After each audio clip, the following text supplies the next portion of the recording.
আসসালামু আলাইকুম এভরিওয়ান। আমি জান্নাতুল ফেরদৌসী তাপসী। আমার এই কুকিং চ্যানেলটি থেকে আপনাদের সবাইকে স্বাগতম করছি। আজকে রান্না করব বড়ি দিয়ে রুই মাছের ঝোল। এজন্য রুই মাছটাকে একটু ম্যারিনেট করে নিয়েছি। সরিষার তেল, লবণ, হলুদ, গুঁড়ামরিচ আর সামান্য একটু লেবু দিয়েছি, যাতে করে মাছের আষ্টে গন্ধটা না থাকে। আর এখন আমি বড়িগুলোকে ভেজে নিচ্ছি। আমার বড়িগুলো ভেঙে গিয়েছে, কিছু মনে করবেন না। সেম তেলে আমি আলুগুলোকেও ভেজে নিচ্ছি। আলুগুলো একদম লাল করে ভেজে নেব। এরপর আলুগুলোকে ভেজে উঠিয়ে নিলাম। আবার মাছগুলোকেও সেম তেলেই ভেজে নিচ্ছি।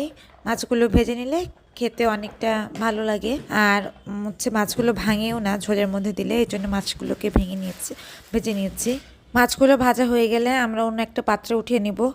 আর সেম তেলে এবং আরেকটু তেল অ্যাড করে আমরা পেঁয়াজটাকে দিব। পেঁয়াজটা যাতে নরম হয়ে আসে সেজন্য আমরা লবণ দিয়ে দিলাম। লবণটা দেওয়ার পরে খানিকটা নেড়ে চেড়ে ঘরে দেখলাম যে একটা ফুলকপি আছে, তাই ভাবলাম ফুলকপিটাও অ্যাড করে দেই। তো পেঁয়াজের মধ্যে এখন ফুলকপিটাও দিয়ে দিলাম। আর ফুলকপিটাকে এরকম বড় বড় মোটা মোটা করেই কেটেছি। এটাতে দেখতেও ভালো লাগে আর খেতেও খুব ভালো লাগে, ক্রাঞ্চি ভাবটা থাকে।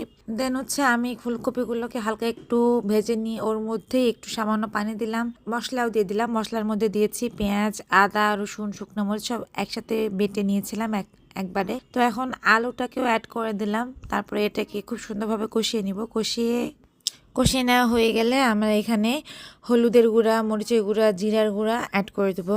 সব কিছু দেওয়ার পরে আবারও খানিকটা কষিয়ে নেব। কষিয়ে নেওয়ার পরে যখন সব কিছু একটু তেল ওঠা ভাব হয়ে আসবে, তখন এর মধ্যে বড়িগুলো আর মাছগুলো অ্যাড করে দিয়ে একবারে ঝোল দিয়ে দেবো।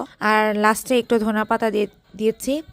আর এটা খুব একটা বেশি নাড়বো না, জাস্ট আঁচটাকে ধিমো আঁচে রেখে এইভাবে রান্না করব।